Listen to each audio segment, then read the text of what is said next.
காலை ஆராதனையை தொடங்குவதற்கு முன்பாக தயவு கூர்ந்து உங்கள் கை தொலைபேசியை சைலண்ட் மூட் இல்லதென்றால் அடைத்து வைக்கும்படியாக நான் தாழ்மையோடு நான் கேட்டுக்கொள்கிறேன். ஆராதனைக்கு அது ஒரு தடையாளாதபடிக்கு நீங்கள் எல்லோரும் பார்த்துக் கொள்ளுங்கள்.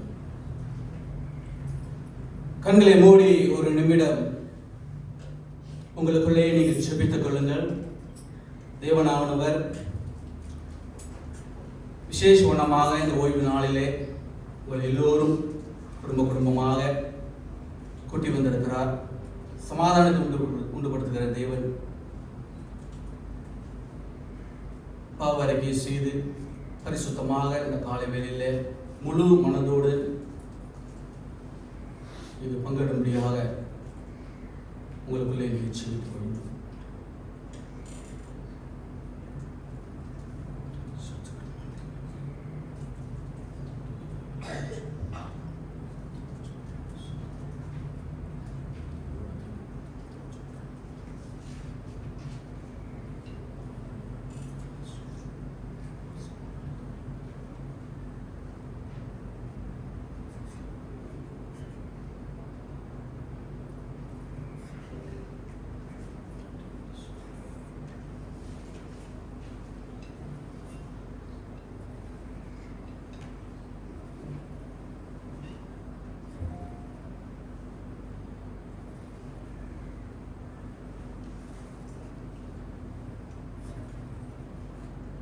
வேதத்திலிருந்து 2 வசனங்களை நான் வாசிக்கிறேன். 47ஆம் சங்கீதம் வசனம் 6-7. தேவனை போற்றி பாடுங்கள் பாடுங்கள், நம்முடைய ராஜாவை போற்றி பாடுங்கள் பாடுங்கள். தேவன் பூமி கணத்திற்கும் ராஜா, கருத்துடனே அவரை போற்றி பாடுங்கள். நம்முடைய தேவனை இந்த காலை வேளையிலே போற்றி பாடும் வண்ணமாக சபையா யாவரும் எழுந்து நின்று கர்த்தரை பாடுவோம், அவர் மகிமையால் வெற்றி சிறந்தார் என்ற பாடலை நாம் பாடுவோம். கைகளை தட்டி உற்சாகமாக அந்த பாடலை பாடுங்கள்.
சகலத்தையும் சிருஷ்டித்து எங்களை வழிநடத்திக் கொண்டிருக்கும் பரமபிதாவே, அப்பா, அந்த கால வேளையிலே பணிந்து தலை குனிந்த ஆண்டவரே, உம்மை நாங்கள் தொழுது கொள்கிறோம். நீர் தொழுது கொள்ளப்படுகிற தேவனாக இருப்பதற்காக உமக்கு நன்றி செலுத்துகிறோம் ஆண்டவரே. மகத்துவம் நிறைந்த தேவனே, உமக்கு நன்றி ஆண்டவரே. சதா காலம் ஆண்டவரே, உங்களுடைய இரக்கம் அதிகமாக எங்கள் மேல் இருந்ததுக்காக நன்றி செலுத்துகிறோம். நீர் வல்லவராக இருப்பதற்காக நன்றி செலுத்துகிறோம் ஆண்டவரே. பெரியவராக இருக்கிறதுக்காக நன்றி செலுத்துகிறோம். வல்லமை நிறைந்த தேவனே, உமக்கு நன்றி செலுத்துகிறோம். இந்த காலை வேளையில் ஆண்டவரே, எங்களை போற்றி பாடுமானமாக ஆண்டவரே, எங்களை எடுத்து நீர் பயன்படுத்துவதற்காக நன்றி செலுத்துகிறோம் ஆண்டவரே. மகிமை நிறைந்தவரே, உமக்கு நன்றி ஆண்டவரே. அல்பாவும் உமேகாவும் இருந்து எங்களை வழிநடத்துகிற தேவனே, உமக்கு நன்றி செலுத்துகிறோம்.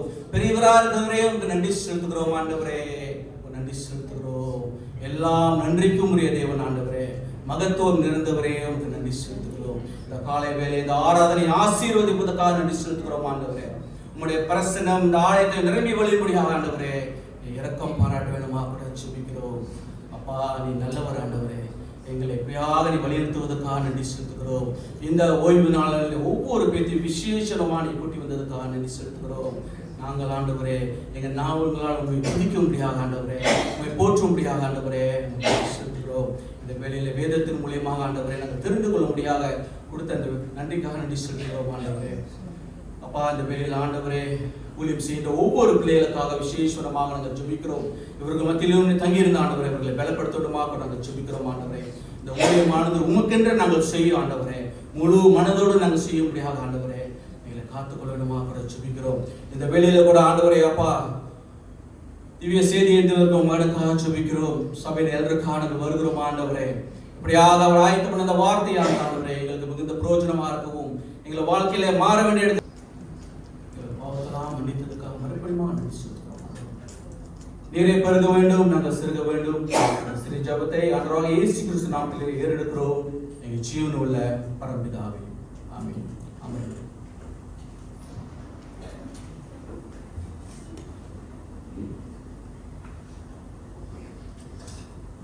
அடுத்த பாடலாக உள்ளம் நிறைவோடு உம்மை துதிப்பேன் என்ற பாடலை நாம் பாடுவோம்.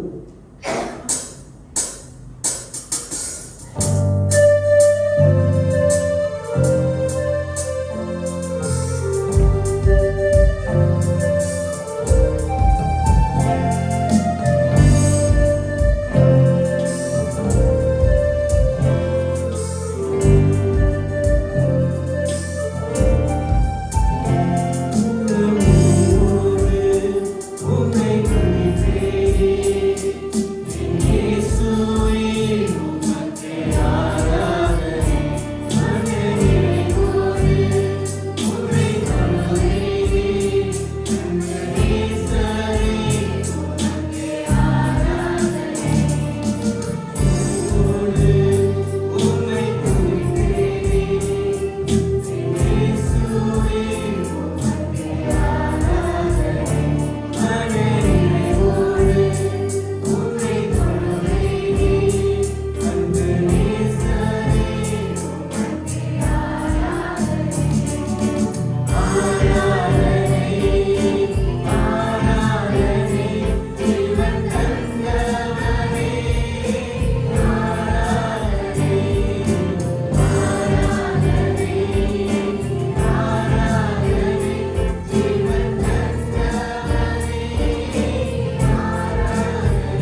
சபையார் யாவரும் எழுந்து நின்று இப்பொழுது மாறி மாறி வாசிக்க தெரிந்து கொள்ளப்பட்ட வேத பகுதி யோபு 4ஆம் அதிகாரம் வசனம் 1 இருந்து 22 வரை.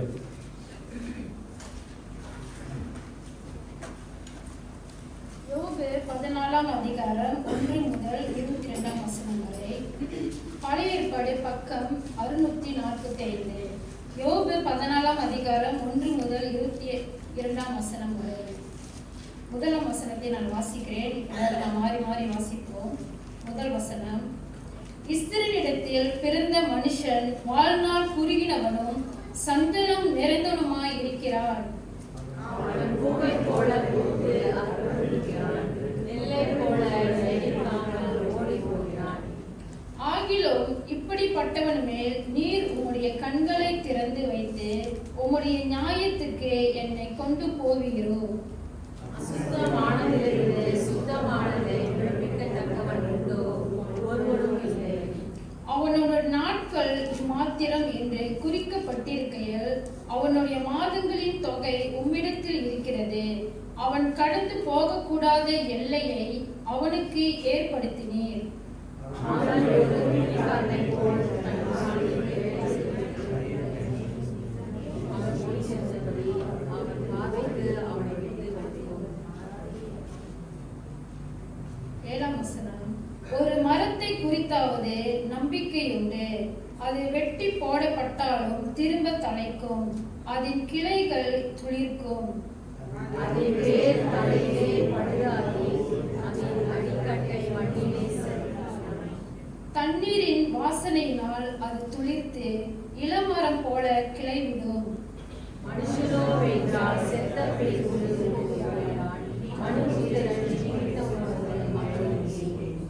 தண்ணீர் ஏரியிலிருந்து வடிந்து வெள்ளம் வற்றி சுவரி போகிறது போல மனுஷன் படுத்து கிடக்கிறான். ஆடுகள் ஒளிந்து போகும் அளவும் எழுந்திருக்கிறதும் இல்லை, நித்திரை விளைந்து விழிக்கிறதும் இல்லை. நீர் என்னை பாதாளத்தில் ஒழித்து உமது கோபம் தீர் மட்டும் என்னை மறைத்து என்னை திரும்ப நினைக்கும்படிக்கு எனக்கு ஒரு காலத்தை குறித்தால் நலமாயிருக்கும்.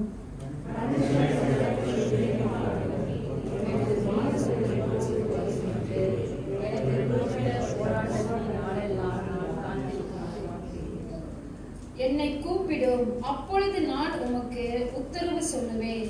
உமது கைகளின் கிரியின் மேல் விருப்பம் வைப்பீராக. இப்பொழுது என் நடைகள் என் பாவங்கள் மேலும் கவனமாயிருக்கிறேன். என் மீறுதல் ஒரு கட்டாக கட்டப்பட்டு முத்திரை போடப்பட்டிருக்கிறது. என் அக்கிரமத்தை ஒருமிக்க சேர்த்தீர். மலை முதலாய் இருந்து கடலில் போம், கண்மலை 19ஆம் வசனம். தண்ணீர் கற்களை குடையும், ஜலப்பிரவாகம் பூமியின் தூளில் முளைத்ததை மூடும். அப்படியே மனுஷன் கொண்டிருக்கும் நம்பிக்கை அளிக்கிறீர். நீ எழுந்திருக்கும் அவனை பலனாய் நிறுத்துகிறார். அவன் போய்விடுகிறார். அவன் முகத்தை மாறப்பண்ணி அவனை அனுப்பிவிடுகிறீர். அவன் பிள்ளைகள் கனமடைந்தாலும் அவன் உணரான். அவர்கள் சிறுமைப்பட்டாலும் அவர்களை கவனியான். 22ஆம் வசனம் சேர்ந்து வாசிப்போம். அவன் மாம்சம் கவனில் இருக்கும் அளவு அதற்கு நோவிருக்கும். அவன் ஆத்துமா அவனுக்குள்ளிருக்கு மட்டும் அதற்கு துக்கம் உண்டு என்றான். தேவன் தாமே இந்த திருவசனத்தை ஆசீர்வதிப்பாராக. அமருங்கள்.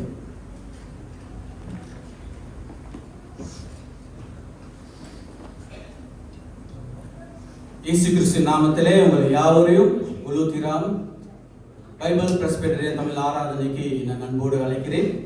நீங்கள் எல்லோரும் தேவனோட அன்பிலும் அவருடைய சமாதானத்திலையும் அவருடைய இரக்கத்திலையும் பூர்ணமாக இருப்பீங்கன்னு நான் நம்புறேன். காணிக்கை தசம பாகத்தை எடுக்கும் முன்பாக மேலும் ஒரு பாடல் நாம் பாடுவோம். எனக்காகவே யாவையும் செய்து முடித்தார். இந்த பாடலை பாடுவோம். இந்த பாடல் தெரிந்தவர்கள் என்னோடு சேர்ந்து பாடும்படியாக நான் கேட்டுக்கொள்கிறேன்.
காணிக்கை தசம பாகத்தை நம்முடைய தேவனுக்கு நாம் வழங்குவோம்.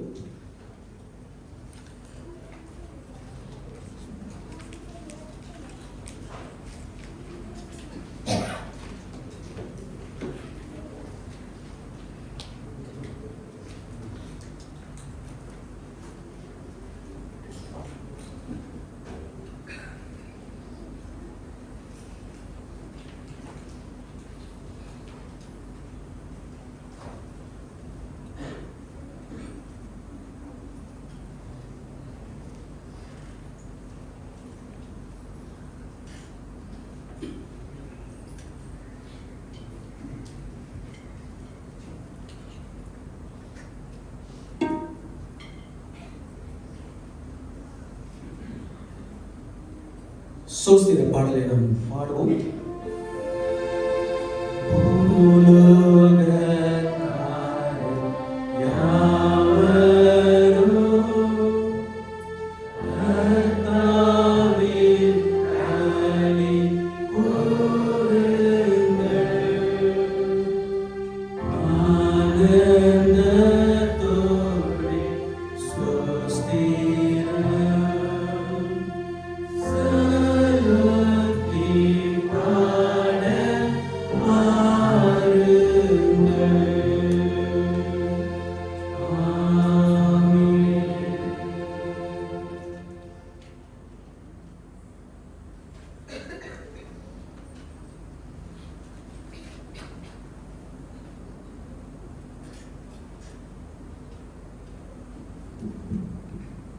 கணிக்காக ஜெபம் செய்வோம். ஆண்டவரே, இந்த நாளுக்காக நன்றி ஆண்டவரே. ஆண்டவரே, தொடர்ந்து ஆண்டவரே எங்களுக்கு இன்னொரு நாளை கூட்டி கொடுத்து இந்த பரிசுத்த ஓய்வு நாள் ஆண்டவரே உங்களை ஆசாரிக்க, உங்களை ஆராதிக்க எங்கள் எல்லாரையும் ஆண்டவரே உங்கள் சபைக்கு கூட்டி சேர்த்ததுக்காக நன்றி ஆண்டவரே. ஆண்டவரே, தொடர்ந்து ஆண்டவரே இந்த நாளுக்காக நன்றி. நீங்கள் கொடுத்த எங்களுக்கு வயலுக்காக நன்றி ஆண்டவரே. ஆண்டவரே, ஒரு சிறு காணிக்கை நாங்கள் எடுத்து வந்திருக்கோம், தசபாக எடுத்து வந்திருக்கோம் ஆண்டவரே. அதை ஆசீர்வதிங்க. சேர்ச் தலைவர்கள் நல்லபடி எடுத்து பயன்படுத்த ஆண்டவரே. தொடர்ந்து உங்கள் சபை வளர ஆண்டவரே நாங்கள் ஜெபிக்கிறோம். இந்த ஜெபத்தை இயேசு நாமத்தில் ஜெபிக்கிறேன் நல்ல பிதாவே. ஆமென்.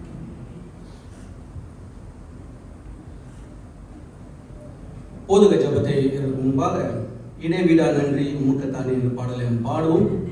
இந்த பாடலுக்கு பிறகு சபையின் எல்லர் நம்முடைய போதக ஜெபத்தில் நம்ம வெளியெடுக்கிறோம். சபையை யாவரும் எழுந்திருந்து இந்த பாடலை நாம் பாடுவோம். Thank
இப்போது ஜபத்தை எடுக்க சபை நின்று நான் அழைக்கிறேன்.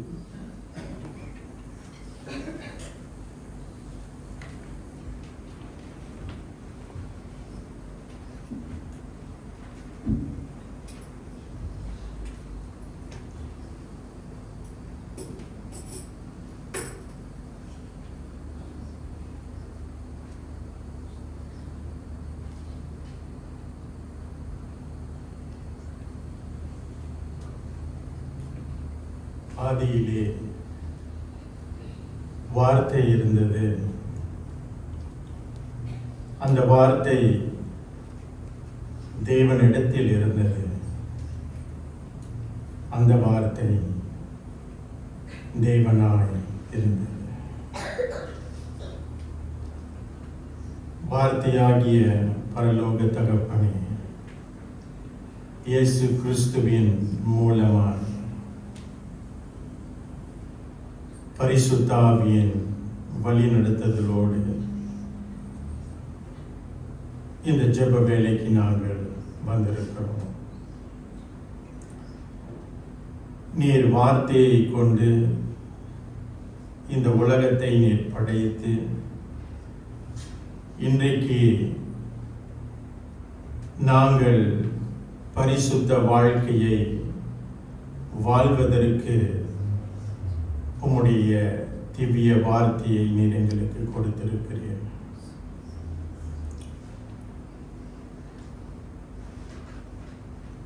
நீர் பரிசுத்த தேவனாய் இருக்கிறீர். நாங்களும் பரிசுத்தமாய் இருக்க வேண்டும் என்று உம்முடைய வார்த்தை எங்களுக்கு போதிக்கிறது. அப்படியாக ஆண்டவரே, இந்த வார்த்தையை நேசிக்கவும் வாசிக்கவும் நீர் தொடர்ந்து எங்களுக்கு கிருபை பாராட்ட நாங்கள் வேண்டுதல் செய்கிறோம். ஒவ்வொரு நாளும் நாங்கள் எங்களுடைய வாழ்க்கை பயணத்தை மேற்கொள்ளுறதுக்கு கர்த்தர் எங்களுக்கு உம்முடைய வார்த்தையின் வெளிச்சத்தை கொடுத்திருக்கிறீர். அதற்காக உமக்கு நன்றி.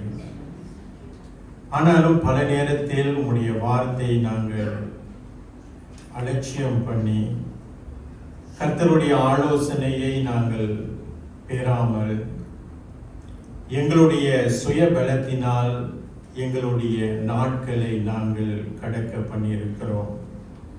அதற்காக நீர் தயவாய் எங்களை மன்னிக்க நாங்கள் வேண்டுதல் செய்கிறோம். ஆண்டவரே, இந்த 6 நாட்கள் நாங்கள் கடந்து வந்த பாதைகளை நாங்கள் எண்ணி பார்க்கும் பொழுது ஆண்டவரே, மெய்யாகவே உம்முடைய கிருபை ஒவ்வொரு நாளும் எங்களுக்கு புதிதாக இருந்ததற்காக நாங்கள் நன்றி செலுத்திக் கொள்ளுகிறோம். போன ஞாயிற்றுக்கிழமை நாங்கள் ஜெபித்தது போல தேவனே, இன்னொரு ஞாயிற்றுக்கிழமை இன்னொரு தேவ ஆராதனை கர்த்தர் எங்களுக்கு வாய்ப்பாக கொடுத்திருக்கிறீர். அதற்காக உமக்கு நன்றி. நாங்கள் தகுதி இல்லாதவர்கள், உம்முடைய அன்பு எங்களை தகுதிப்படுத்தியது. நாங்கள் உமக்கு விரோதமாய் செயல்படுகின்றவர்கள், உம்முடைய கிருபை எங்களை மன்னித்தது. ஆண்டவரே, நீர் நேசிக்கின்ற தேவனாக இருக்கிறீர். ஒவ்வொரு நாளும் எங்கள் எல்லாருக்கும் உம்முடைய அன்பை நீர் பாராட்டி இந்த கிறிஸ்துவ ஜீவியத்தை நாங்கள், இந்த ஓட்டத்தை நாங்கள் ஓடும்படி ஆண்டவரே, ஒவ்வொரு நாளும் நீர் எங்களோடு பயணம் பண்ணுகிறீர். அதற்காக உமக்கு நன்றி செலுத்திக் கொள்கிறோம்.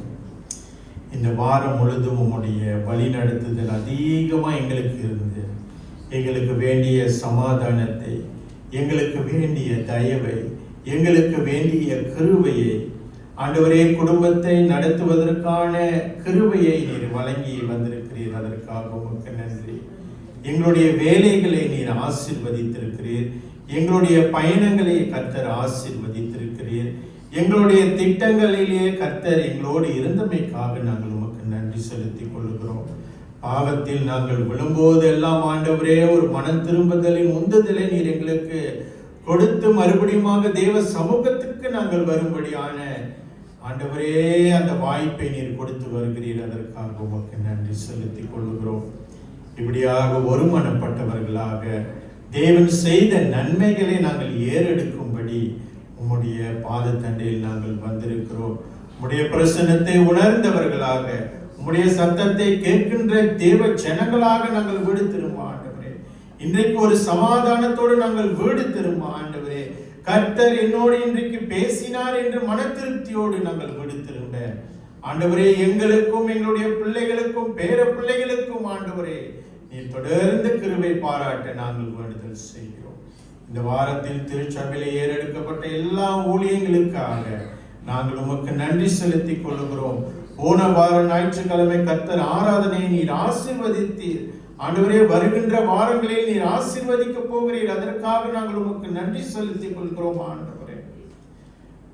எங்கள் மத்தியில் இருக்கின்ற வியாதிஸ்தருக்காக நாங்கள் செபிக்கிறோம். குறிப்பாக ஆண்டவரே சகோதரர் டேனிக்காக நாங்கள் செபிக்கிறோம்.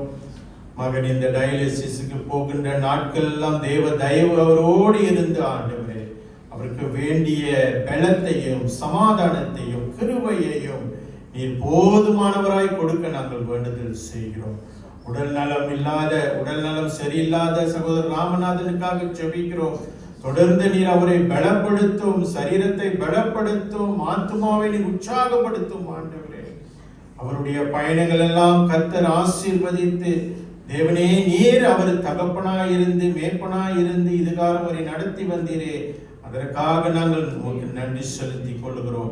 எங்களுடைய ஜெபங்களை கேட்டு ஆண்டவரே இன்று திருச்சபையிலே அவர் காணும்படியான வழிகளை கர்த்தர் திறந்து கொடுத்தீர். அதற்காக நாங்கள் உமக்கு நன்றி செலுத்திக் கொள்கிறோம். ஆண்டவரே எங்களுடைய குடும்ப முகாமுக்காக நாங்கள் செபிக்கிறோம். எல்லா ஏற்பாடுகளும் கர்த்தர் செய்து வருகிறீர். அதற்காக உமக்கு நன்றி. பேர் கொடுத்து பதிவு பண்ண ஒவ்வொரு பிள்ளைகளுக்கும் ஆண்டவரே அவருடைய பண தேவைகள், லீவு மற்ற எல்லா காரியங்களும் சந்திக்கப்பட ஆண்டவரே நீர் கிருபை பாராட்ட நாங்கள் வேண்டுதல் செய்கிறோம். தாசனை தொடர்ந்து நீர் ஆயத்தப்படுத்தும்.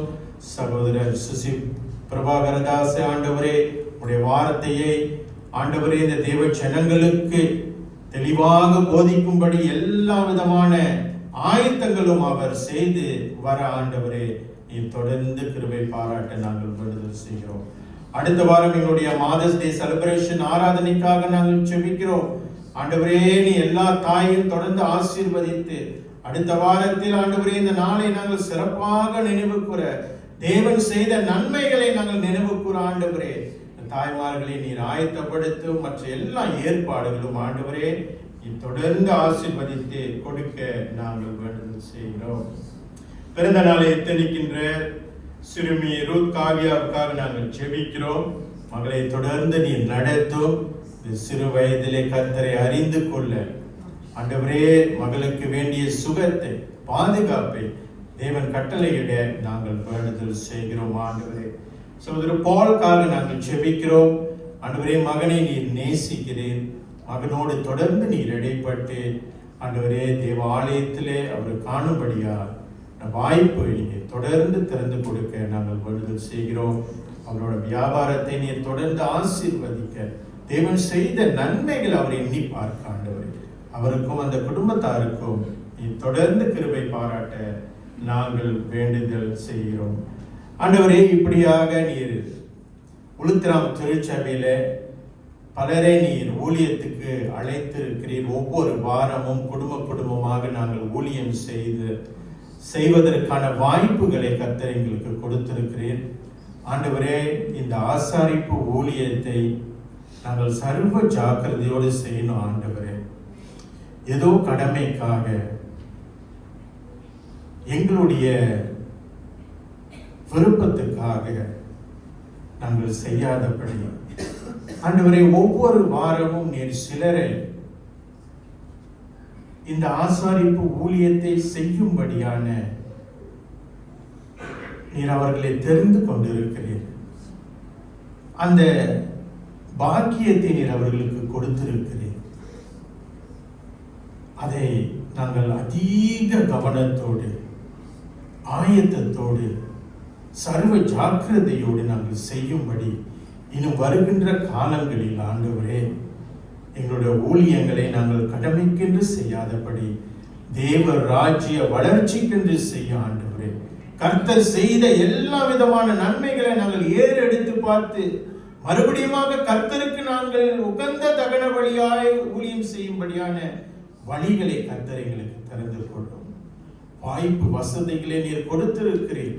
நாங்கள் அதை எண்ணி பார்க்கின்ற பிள்ளைகளாக ஆண்டவரே தொடர்ந்து ஊழியம் செய்ய நீர் கிருபை பாராட்டும். இன்றைக்கு உம்முடைய வார்த்தைக்காக நாங்கள் வந்திருக்கிறோம். ஆவியானவரே, நீர் எங்களோடு இடைப்படணும்.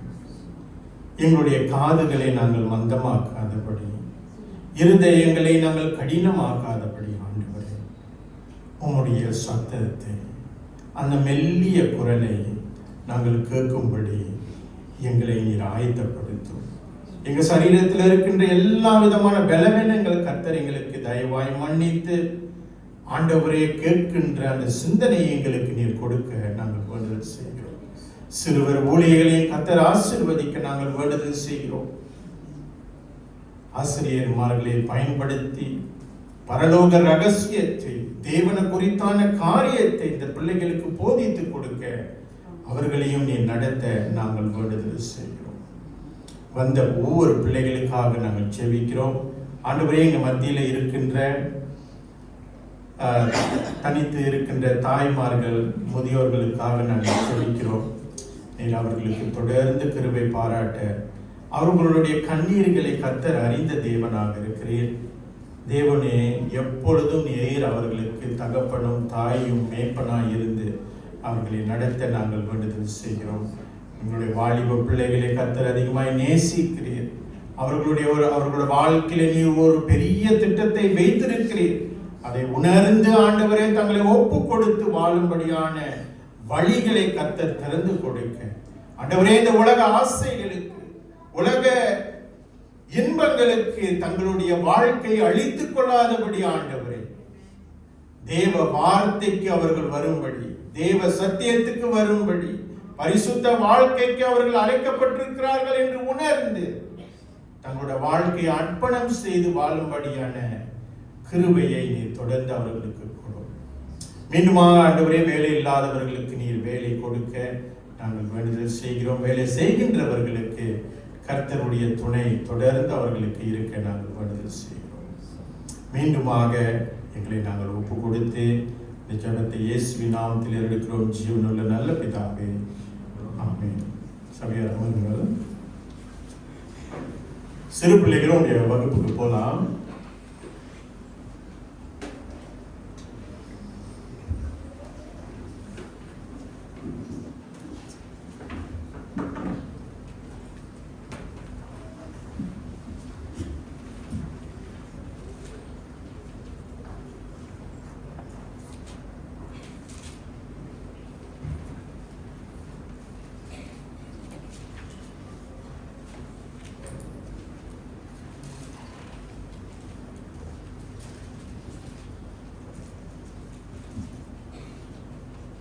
லூக்கா 8ஆம் அதிகாரம்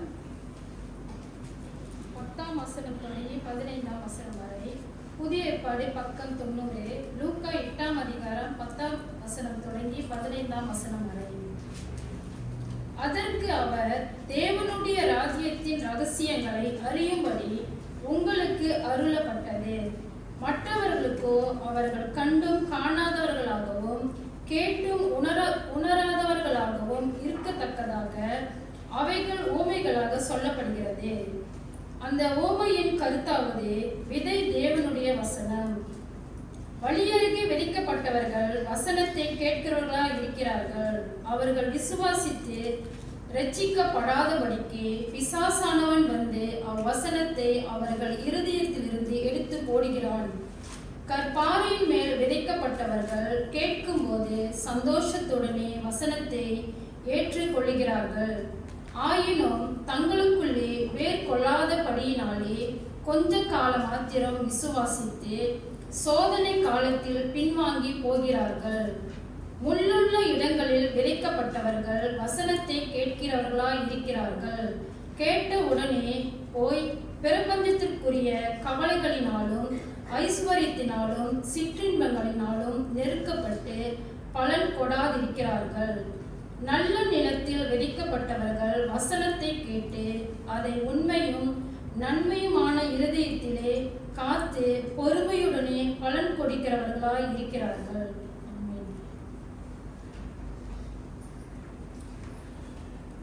இயேசு கிறிஸ்துவின் இனிய நாமத்தில்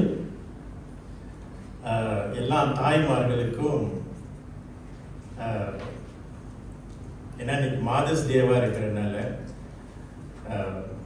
ஃபர்ஸ்ட் நம்ம செலிப்ரேட் பண்ணலைன்னா போஸ்ட்போன் பண்ணியிருக்கணும் அடுத்த வாரத்துக்கு. அதனால உங்களை நாங்கள் மறந்துட்டோம் அப்படின்னு நீங்கள் நினைக்காதீங்க. எங்களுக்கு கொஞ்சம் ஆயத்தம் செய்யறதுக்கு காலங்கள் தேவைப்பட்டது. அதனால் அடுத்த வாரம் உங்களுக்கு அதை நாங்கள் நினைவு கூற இருக்கிறோம். ஆனாலும் உங்களை எல்லாருக்கும் எல்லா தாய்மார்களுக்கும் பிளஸட் மாதர்ஸ் டே. கடவுள் உங்களை தொடர்ந்து நடத்துவாராக. ஸோ அடுத்த வாரம் உங்களுக்கு வந்து மாதர்ஸ் டே மெசேஜ் வந்து இருக்கும். அதனால இன்றைக்கு நான் மாதர்ஸ் டே குறித்தான பிரசங்கத்தை நான் பண்ண மாட்டேன். ஒரு பேரன் கிராண்ட்சன் ஒரு நாள் அவனுடைய தாத்தாவோடு ஒரு நிலத்துக்கு அவன் நடந்து போய் கொண்டு இருக்கிறான். தாத்தாவோட நிலம் அவன் பேரனை கூட்டிட்டு அவர் வந்து போறார். அப்ப அவங்க ரெண்டு பேரும் சம்பாஷணை பண்ணி கொண்டு போகின்ற நேரத்துல அந்த தாத்தா என்ன செய்யறாரு, அவருடைய பாக்கெட்ல இருந்து எடுத்து ஒரு சின்ன விதைய பேரன்கிட்ட கொடுக்கிறாரு. அப்ப அந்த பேரன் அதை பார்த்துட்டு இது என்ன தாத்தா அப்படின்னு கேட்ட அவர் சொன்னா இது வந்து விதை. அப்ப அந்த பார்த்துட்டு கொஞ்சம் நக்கலா சிரிச்சிட்டு இதை வச்சு நான் என்ன செய்ய போறேன் அப்படின்னு சொல்லிட்டு அந்த விதைய தூக்கி எரிஞ்சிட்டான். அப்ப அந்த தாத்தா சொன்னாரு, அப்பா உங்ககிட்ட நான் கொடுத்தது ஒரு உயிர் உள்ள பொருள். அதை நீ அறியாம அதனிடத்தில் என்ன பயன் என்று நீ சிந்திக்காத போது அது உனக்கு அதனுடைய அர்த்தமோ அதனுடைய பலனோ உனக்கு தெரியாது அப்படின்னு சொல்லிட்டு அவங்க அப்படியே கடந்து போயிட்டாங்க. அப்புறம் பல நாட்களுக்கு பிறகு மறுபடியும் அதே இடத்துல அந்த பேரனோடு அவர் வந்து நடந்து போய்கொண்டு இருந்தார். அப்ப அந்த பேரனு நடந்து போகின்ற அந்த பயணத்துல அவன் வந்து சொன்ன, ஆஹா தாத்தா, அன்னைக்கு நான் வரப்ப இங்க மரம் இல்லை, இப்பொழுது மரம் இருக்கு, என்ன நீங்க நட்டீங்களா அப்படின்னு கேட்கின்ற நிலை பட்சத்துல அப்புறம் அந்த தாத்தா வந்து விளக்குனார். அப்பா,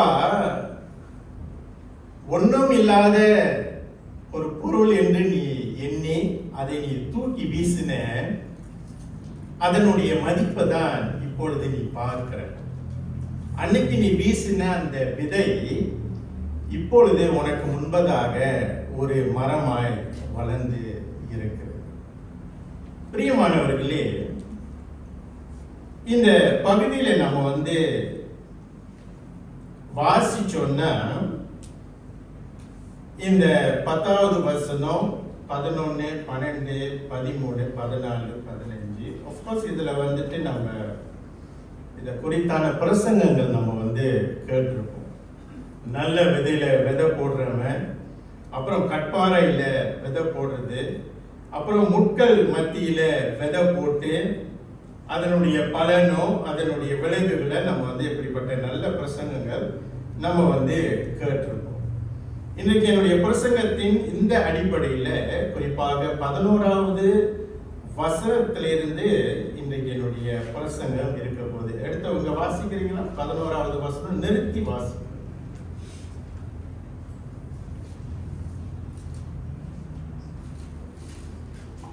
லூக்கா 8:11. அந்த ஓமையின் கருத்தாவது விதை தேவனுடைய வசனம். விதை தேவனுடைய வசனம். இன்றைக்கு ஒரு விதை குறித்து நாம் பார்க்க போறோம். அது தேவனுடைய வசனத்தை சார்ந்து இருக்குது. அதாவது represent God's word. தலைப்பு பார்த்தீங்கன்னா the living seed. தமிழ்ல படிங்க. உயிருள்ள விதை. பொதுவாகவே எந்த விதையை வந்து நீங்க எடுத்துக்கொண்டாலும் அதற்கு மறைவாக ஒரு உயிர் இருக்கிறது. அந்த விதையில உயிர் இருக்குதா இல்லையா அதை சோதித்து பார்க்க வேண்டும் என்றால் முதலாவது நீங்க என்ன செய்யணும்னா அந்த விதையை நட வேண்டும். Seed must be planted. விதை விதைக்கப்பட வேண்டும். அதே போலதான் கர்த்தருடைய வார்த்தை, the word of God must enter into our hearts. இந்த வசனமானது அதனுடைய கிரியையை, அதனுடைய உயிரை, அதனுடைய செயல்பாடை நீங்க வந்து பார்க்கணும்னா முதலாவது இந்த வசனம் நம்மளுடைய இருதயத்துக்குள்ள பதிக்கணும். அதாவது நம்மளோட முதல் மொழியில சொல்ல போனா புதைக்கணும். இன்றைக்கு உடலை புதைக்கிறோம், அது செத்து போனது, அதை குறித்து நாம் பேச வேண்டாம். ஆனால் இந்த விதையை என்று நாம் வந்து பார்க்கும் பொழுது கர்த்தருடைய வார்த்தையை குறிக்கிறது. அதை அதனுடைய உயிர் இருக்குதா இல்லையா என்பது நாம் சோதித்து பார்க்க வேண்டும் என்றால் முதலாவது அந்த விதையை we need to be planted. அந்த படக்காட்சி முதலாவது விதையை நாம் விதைக்க வேண்டும். விதையை நாம் கையிலே வைத்திருந்தால் மண்ணிற்குள்ள அதை புதைக்காம அந்த விதை கனி கொடுக்காது, மரமாக மாறாது, செடியாக மாறாது. அதே போலதான் கர்த்தருடைய வார்த்தை விதைக்கு சம்பந்தப்பட்டது. கடவுளோட வார்த்தை உயிர் உள்ள வார்த்தை. இந்த வார்த்தைக்கு உயிர் இருக்குது, இந்த வார்த்தைக்கு அற்புதம் இருக்குது, இந்த வார்த்தைக்கு சக்தி இருக்குது அப்படின்னு நீங்களும் நானும் உணராத பட்சத்துல உங்களோட பார்வையிலும் என்னுடைய பார்வையிலும் இன்றைக்கு உலகத்தில் இருக்கக்கூடிய நிறைய புஸ்தகங்களை வைத்து நம்ம வந்து பார்க்கும்போது இது ஒரு புஸ்தகம். இன்றைக்கு இந்த வேத வசனத்தை, கர்த்தருடைய வார்த்தையை நீங்களும் நானும் முதலாவது எப்படி பார்க்கணும், எந்த நிலையில நம்ம வந்து பார்க்கணும். அதனால்தான் முதலாவது நான் ஜெபிக்கும் பொழுது ஆதியிலே வார்த்தை இருந்து அந்த வார்த்தை தேவனிடத்தில் இருந்தது, அந்த வார்த்தை தேவனாய் இருந்தது, அந்த வார்த்தை தேவனாய் இருந்தது. அப்படின்னா இந்த வார்த்தை இன்றைக்கு எல்லாருடைய கையிலையும் நம்ம வந்து பைபிள் வச்சிருக்கிறோம்.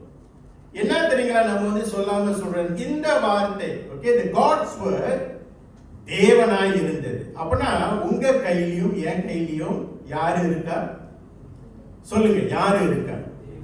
தேவன் இருக்கிறார். இந்த வார்த்தை நமக்குள்ள நம்ம வந்து பிளான் பண்ணலன்னா இன்டைரக்ட்லி நம்ம வந்து என்ன செய்யறோம், கடவுளை நம்ம வந்து பிளான் பண்ணலன்னு அர்த்தம். ரொம்ப நம்ம வந்து யோசிக்க வேண்டாம்.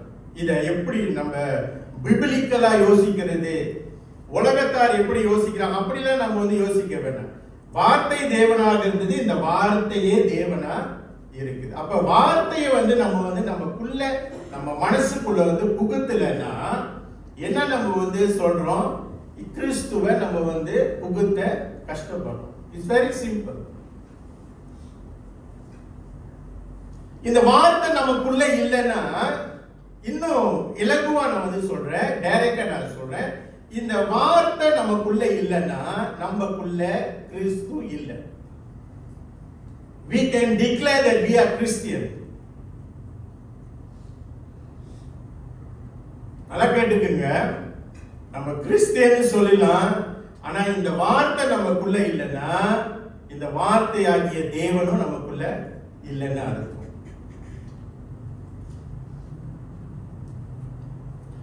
The seed will never grow if it stay in our hand.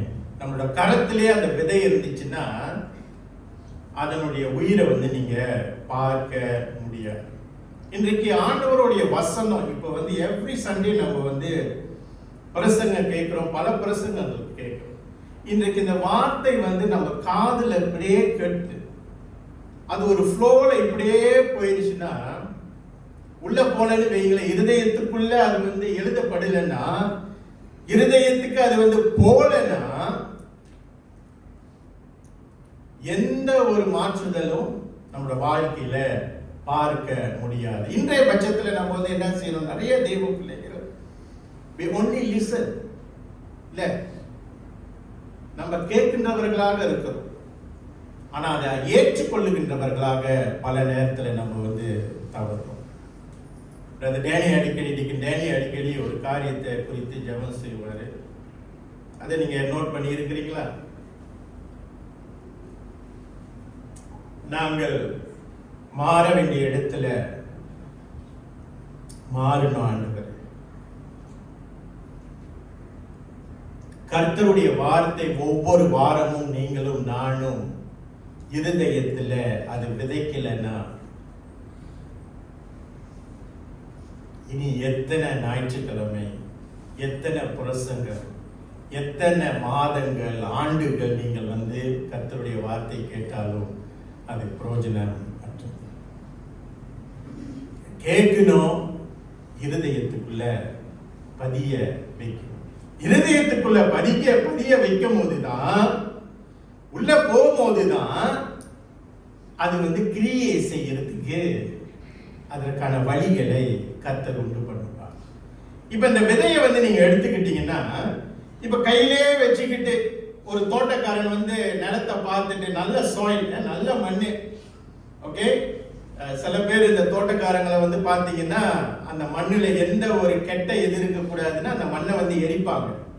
Of course இன்னைக்கு வந்து எரிச்ச மண்ணுன்னு நம்மளுக்கு ஈஸியா இந்த நர்சரியில வந்து விற்கிறாங்க. ஸோ அதை போய் வாங்கிட்டு வந்து ரொம்ப விலை கொடுத்து அதுலேயே கிரேடா இருக்கும், ஏ கிரேட் வாங்கிட்டு வந்து கையில விதை இருக்குது, அவர் இங்க விதைய கையில வச்சுக்கிட்டு இங்க மண்ணை வச்சுக்கிட்டு இப்படியே வச்சுக்கிட்டு இருந்தாருன்னா என்ன ஆகும்? என்ன ஆகும்? செடி வந்துருமா? வராது. அடுத்த ப்ரோசஸ்க்கு போகணும். என்ன செய்யணும்? தூக்கி நீங்க எல்லாம் வந்து விதைய போட்டு நட்ட மாதிரி ஒண்ணுமே தெரியல. காய்கறிகள் வாங்கி இன்னிலிருந்து போய் ஏதாவது ஒரு சைபர் நட்டு பாருங்க, அதனோட மகிமை. அதை ஏன் சொல்றேன்னா, எத்தனை பேருக்கு இந்த அனுபவம் இருக்குன்னு தெரியல. நம்மளோட வாழ்க்கைய அது மாற்றும்.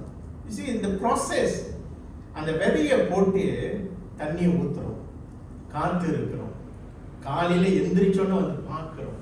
இல்ல அது அது எவ்வளவு அழகான ஒரு ப்ராசஸ் தெரியுங்களா? ஒரு நாள் பார்க்கிறோம், 2 நாள் பார்க்கிறோம், 3வது நாள் பார்க்கிறோம், வெளியே வரல ஏதோ. அப்ப என்ன செய்யறோம்? மெல்லிய குரல்ல பேசுறோம் அந்த விதைகிட்ட. என்ன பேசுறோம்? என்னடா போட்டேன், இருக்கியா இல்லையா, செத்து போயிட்டியா, இல்ல பேசுறோம்.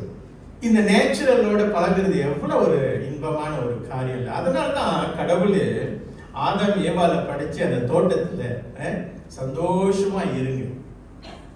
இன்னைக்கு நம்ம என்ன செய்யறோம்? ஒரு தோட்டத்தை பார்த்தா அழிச்சிட்டு ஏதாவது வேற கட்டுறதுக்கு தான் நம்ம வந்து பார்ப்போம். பிரியமானவர்களே, இந்த மண்ணுடைய அந்த என்ன சொல்லுவாங்க, அதோடைய அம்சம் வந்து மிக மிக அவசியம். இன்னைக்கு நம்மளுடைய அந்த மண் என்று சொல்லும் பொழுது நம்மளுடைய இருதயத்தை குறிக்குது. கடவுளோட வார்த்தை நீங்களும் நானும் ஏற்றுக்கொள்ளுகின்ற அந்த நிலையில நம்ம வந்து இருக்கணும்னா, முதலாவது நம்மளுடைய மனசோட நிலையை நம்ம வந்து பார்க்கணும். இன்றைக்கு கர்த்தருடைய வார்த்தை வந்து பேசப்படுகிறது. இன்னைக்கு உங்களோட மனசு வந்து அதை ஏற்றுக்கொள்ளக்கூடிய நிலையில இருக்குதா? இல்ல, இப்ப நான் முதல் சொன்ன காதுல கேட்டு இருதயத்துக்கு போகணும்னு. இப்ப இந்த இருதயம் வந்து கோளாறான ஒரு இருதயம் இருந்தா, ஆயத்தம் இல்லாத ஒரு இருதயமா இருந்தா, மனமாற்றுதல் இல்லாத ஒரு இருதயமா இருந்தா, அந்த வார்த்தை என்ன செய்யும்? 10வது வசனத்துல இப்படியாக வாசிங்க. 12ல வழியருகே விதைக்கப்பட்டவர்கள் வசனத்தை கேட்கிறவரா இருக்கிறார்கள். ஓகே, வழியே. ஓகே, இன்னைக்கு நம்ம சொன்னோம்னா நம்ம எல்லாம் வழியே உட்கார்ந்து இருக்கிறோம். ஓகே, வசனத்தை கேட்கிறோம், வாரம் கேட்கிறோம். உங்கள சில பேர் டெய்லி கேட்குறீங்க. ஸ்பெஷல் பிரசங்கம், இந்த ஞாயிற்றுக்கிழமை இந்த பிரசங்கம் பத்தலைன்னா வேற யூடியூப்ல தட்டியோ இல்லை மற்ற சர்வீஸோடைய மற்ற ஊழியக்காரங்களுடைய பிரசங்கம் எல்லாத்தையும் கேட்கிறோம். ஓகே, வாசிங்க. அவர்கள் விசுவாசித்து ரட்சிக்கப்படாதபடிக்கு பிசாசானவன் வந்து வசனத்தை அவர்கள் இருதயத்திலிருந்து எடுத்து போடுகிறார். அப்படிதான் போற மாதிரி இருக்கு இருதயத்துக்கு. அப்ப இந்த இருதயம் வந்து பிசாசுக்கான உள்ள காரியம், கெட்ட எண்ணங்கள், ஒரு சரியில்லாத நிலையில இருக்கும்போது என்ன செய்யுது? பிசாசானவன் அங்க பதிக்க வேண்டிய நிலையில பிசாசானவன் என்ன செய்யறான்? எடுத்து போடுறான். ஏன்னா அந்த ஹார்ட் கண்டிஷன் அப்படி இருக்குது.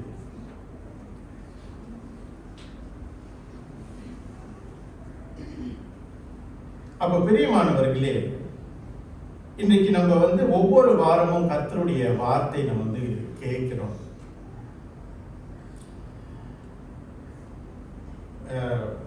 எனக்கு இன்னும் ஞாபகம் இருக்கு, மறைந்த பாஸ்டர் பர்ட் அவரு, நான் பல முறை அவருடைய பிரசங்கத்தை கேட்டு அவருடைய கார்ல நான் வந்து டிராவல் பண்ணியிருக்கிறேன். அந்த நாள் முடிஞ்ச உடனே, அந்த ஆராதனை முடிஞ்ச உடனே கார்ல எத்தனை பேர் உட்கார்ந்து இருக்கிறோமோ அவர் டக்குன்னு வந்து கேட்பார், நீங்க என்ன படிச்சுக்கிட்டீங்க அப்ப என்ன கேட்டுட்டாரே கேள்வி. இன்னைக்கு நம்மளோட நிலைமை, எத்தனை பேர் இன்னைக்கு ரிஃப்ரெஷ்மெண்ட் முடிஞ்சு அந்த கதவை விட்டு வெளியாகணும்னு கீழே படி இறங்கி போய் மூலத்துக்கு என்ன படிச்சுக்கிட்ட அப்படின்னு என்னமோ விதைன்னு சொன்னாரு, அந்த அப்பான்னு தாத்தான்னு சொன்னாரு. இல்ல, நான் ஏன் சொல்றேன்னா, சில சமயத்துல இங்கேருந்து போக வேணாம், அந்த டிஸ்கஷன் கிளாஸ்லயே நம்ம வந்து என்ன படிச்சாங்க, அவங்க சொன்னதுதான் ரொம்ப சிம்பிளான பதில், அவங்க சொன்னதுதான். இல்ல, வசனமானது உள்ள பதிஞ்சாதான் அந்த வசனம் கிரிகை செய்ய, கிரிகைகளை நம்ம வந்து பார்க்க முடியும். வசனத்தை முதலாவது we need to be planted. எடுத்தவங்க வாசிங்க, யாக்கோபு 1:21.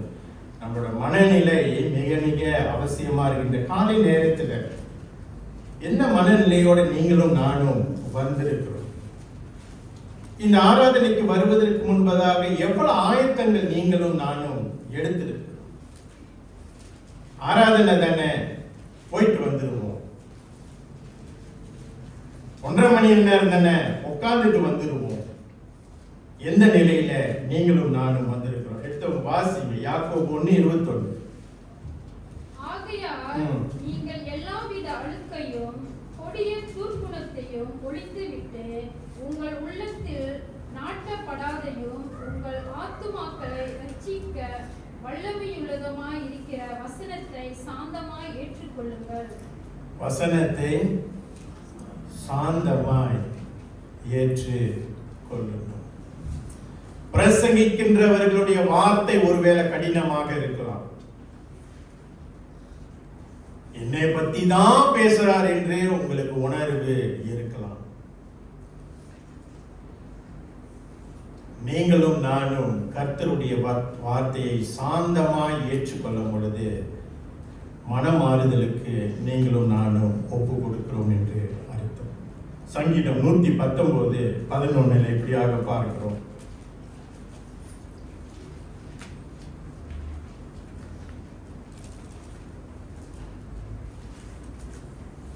நான் உமக்கு விரோதமாய் பாவம் செய்யாதபடிக்கு உமது வாக்கை என் இருதயத்தில் வைத்து வைத்தேன். ஆண்டவரே, நான் பாவம் செய்யாதபடி, நான் பாவத்துல விழுவாதபடி உம்முடைய வசனம் என்னை காக்கணும் ஆண்டவரே. யாரு சொல்றா? சங்கீதக்காரன் சொல்றான். இன்னைக்கு நம்ம பாவம் செய்யாதபடிக்கு, பாவத்துல நம்ம விழுவாதபடிக்கு நம்மை விடுவிக்கிறது, நம்மளை காப்பாற்றுவது எது? கர்த்தருடைய வார்த்தை. அப்ப இந்த கர்த்தரோட வார்த்தை உள்ளே இல்லைன்னா என்னதாங்க வரும் வெளியே? ஆண்டவராகிய இயேசு கிறிஸ்து வனாந்தரத்துல அவர் அற்புதம் செஞ்சிருக்கலாம் சாத்தானை பார்த்து. இல்ல, இன்னைக்கு செய்ய முடியுமா இல்லையா? ஆண்டவர் செய்யலாம். ஆனா அவரே வார்த்தையாகிய தேவனே வார்த்தையை பயன்படுத்தி சாத்தானை மேற்கொண்டதை நம்ம பார்ப்போம். அப்ப நீங்களும் நானும் தேவ ஜனங்களாக இருக்க சொல்லக்கூடிய கிறிஸ்துவர்கள் என்று சொல்லக்கூடிய நீங்களும் நானும் இந்த வசனமானது எவ்வளவாக நம்ம ஸ்டோரேஜ் பண்ணி வச்சிருக்கோம். இன் எவ்ரி சிச்சுவேஷன்ஸ் வார்த்தை தான் வெல்லும். வார்த்தை நம்மளை விடுவிக்கும். சத்தியம் நம்மளை விடுவிக்கும். மேட்ரு என்ன? இந்த வார்த்தை உள்ள இருக்குதா? இதை நீங்க ஒரு சத்திய வார்த்தையா நீங்க பார்த்தீங்கன்னா அதுக்கு நீங்களும் நானும் முக்கியத்துவம் கொடுப்போம். இது ஒரு புஸ்தகமா நீங்களும் நானும் பார்த்தோம்னா இதனுடைய மதிப்பு ஒண்ணுமே இல்லை. இந்த கர்த்தருடைய வார்த்தையை நீங்களும் நானும் எப்படி பாருங்க? கர்த்தருடைய வார்த்தை மிக மிக முக்கியம். அது நாம் பதிவு செய்யும் போது நம்முடைய உள்ளத்துல அது கர்த்தருடைய வார்த்தை நம்மை மாற்றக்கூடியதா இருக்குது. இரண்டாவதாக, இந்த வார்த்தையானது நம்முடைய இருதயத்துக்குள்ள வரும் பொழுது, அந்த வார்த்தை நமக்குள்ள இருக்கும் போது அது என்ன செய்யுது? அந்த கிரியையை உண்டாக்குது. இப்ப இந்த விதையை நீங்க எடுத்துக்கிட்டீங்கன்னா, இந்த விதையை நீங்க புதைக்கும் போது உள்ள ஒரு ப்ராசஸ் நடக்கும். இல்ல, ஆஃப்கோர்ஸ் நம்ம பார்க்க முடியாது. அந்த விதையை ரவுண்டாவோ இல்ல வேற ஷேப்ல, ஓகே, நிறைய விதைகள் நிறைய ஷேப்ல இருக்கும். அதை நீங்க உள்ள புதைக்கும் பொழுது அதனுடைய அது உடைக்கப்பட வேண்டும். அது உடையும். அது உடைஞ்சாதான் அதிலிருந்து அந்த உயிர் வரும். பார்த்திருக்கிறீங்களா? அது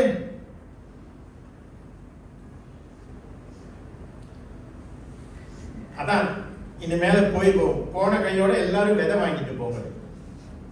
ஓகே, இதுதான் உண்மையில நடக்கும். செடிக்கு மண்ணுக்குள்ள நீங்க ஒரு விதையை போட்டீங்கன்னா அந்த விதை உடையும். It will break. அது உடைஞ்சாதான் அதிலிருந்து நன்மைகள் வெளியே நீங்க பார்க்கணும். அதே போலதான் நம்முடைய கிறிஸ்துவ ஜீவியத்துல இந்த வேத வசனத்தை நீங்களும் நானும் உள் மதிக்கும் பொழுதுதான் கர்த்தருடைய வார்த்தை உள்ளிருந்து வேலை செய்யறதை நம்ம அந்த விதை உடைக்கிற மாதிரி அந்த வேத வசனம் நமக்குள்ள புடமிடும் பொழுது கர்த்தர் நம்மளை புடமிடுகிறார், நம்மளை உடைக்கிறார், நம்மளை செதுக்கிறார். அந்த அழகான ஒரு வாழ்க்கை வெளிப்படுத்துவதற்காக அந்த விதை உள்ளே உடைக்கப்படுகிறது போல இந்த வசனமானது நாம் உள் வைக்கும் பொழுது, ஏற்றுக்கொள்ளும் பொழுது நம்மளுடைய வாழ்க்கையின் அலங்கோலத்தை அது உடைக்குது. அதனால்தான் இன்றைக்கு நமக்கு பலவிதமான துன்பங்கள், சோதனைகள், இப்படிதான் நம்ம பார்க்கணும். போராட்டம் வாழ்க்கையில ஒவ்வொரு நாள் நமக்கு போராட்டம். எத்தனை பேர் ஜெயம் கொண்டு நீங்க அமர்ந்து இருக்கிறீங்க சொல்லுங்க. காலையில சிலருக்கு நான் வேணுக்குன்னு எல்லாருக்கும் நான் இன்னைக்கு மாதர்ஸ் டே நான் யாருக்கும் விஷ் பண்ணல. ஓகே, அதுக்கு ஒரு காரணம் இருக்குது. எத்தனை தாய்மார்கள் இன்றைக்கு வருத்தத்தோடு, சஞ்சலத்தோடு, கவலைகளோடு, உடைந்த நிலையில எல்லாரும் பார்த்து ஹாப்பி மாதர்ஸ் டே சிரிச்சுக்கிட்டு நீங்க விஷ் பண்ணி இருக்கிறீங்க. சொல்லுங்க பாப்போம். எல்லாரும் உடைஞ்ச நிலையில தான் இருக்கு. வெளியே தோற்றத்துல இன்றைக்கு மாதர்ஸ் டே நமக்கு யாரும் சொல்ல போறதுல நம்மளே சொல்லிக்குவோம். இல்ல, கடவுள் நம்மளை உடைக்கிறார், செதுக்கிறார், சரிப்படுத்துகிறார். அதனால இன்றைக்கு நம்மளோட வாழ்க்கையில என்னத்துக்கு செதுக்கிறார் கடவுளே? இப்ப இந்த விதையை நீங்க பாத்தீங்கன்னா, before a seed grow it must be open. Okay, breaking is necessary for growth. இன்னைக்கு நீங்களும் நானும் விசுவாசத்துல உறுதியா நிக்கணும்னா, உங்களை பார்த்து ஒருவர் இப்படி சொல்லுவானா, இவங்க மாதிரி விசுவாசத்துல நான் எங்கேயும் யாரையும் பார்த்ததில்லை அப்படின்னு சொல்லுகின்ற ஒரு ஸ்டேட்மெண்ட் குள்ள நீங்களும் நானும் வரணும்னா, முதலாவது நீங்க உடைக்கப்பட வேண்டும். ஆண்டவராகிய இயேசு கிறிஸ்து சிலுவை மரணத்தை ஜெயிப்பதற்கு முன்பதாக அவர் உடைக்கப்பட்டார், நொறுக்கப்பட்டார், காயப்படுத்தப்பட்டார். அவரோட வல்லமை கொண்டு அவர் ஈஸியா போய் சிலுவையில தொங்கி ஈஸியா பரலோகத்துக்கு எடுத்துக்கொள்ளப்பட்டது. அந்த ரத்தம் உயர்ந்தது, விலை உயர்ந்தது என்று நீங்களும் நானும் உணர வேண்டும் என்பதற்காகவே எல்லா ரத்தத்தையும் அவர் சிந்தி உங்களுக்காக எனக்காக அவர் மரித்தார்.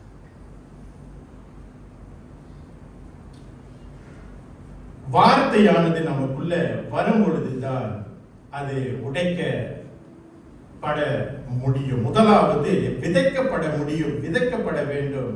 இரண்டாவது அந்த விதை எப்படியாக உடைக்கப்பட வேண்டுமோ, நம்மளோட வாழ்க்கையில எல்லா விதமான போராட்டத்துல கர்த்தர் நம்மளை உடைக்கிறார், நம்மளை மாத்துகிறார், நம்மளை திருத்துகிறார், நம்மளை சரிப்படுத்துகிறார், நம்மளை உன்னதமான ஒரு வாழ்க்கைக்கு அழைக்கிறார் என்று நீங்களும் நானும் எண்ணும் பொழுது இந்த வாழ்க்கையில வரக்கூடிய எல்லா உண்மைதான் மனிதர்கள் நீங்களும் நானும் சோர்வு அடைகிறோம். இல்ல, சோர்வு அடைகிறோம். எவ்வளவு பெரிய ஒரு பக்திமானா இருந்தாலும் சோர்வு அடைகிறோம்.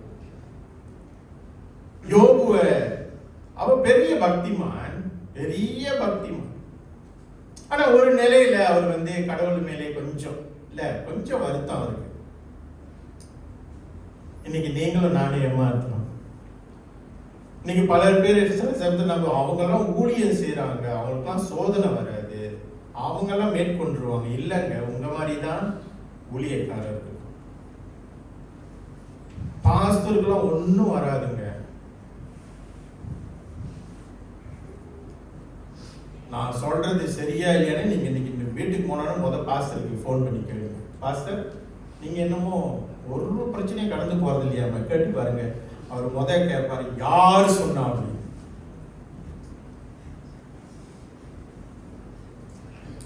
யோவான் 16:8.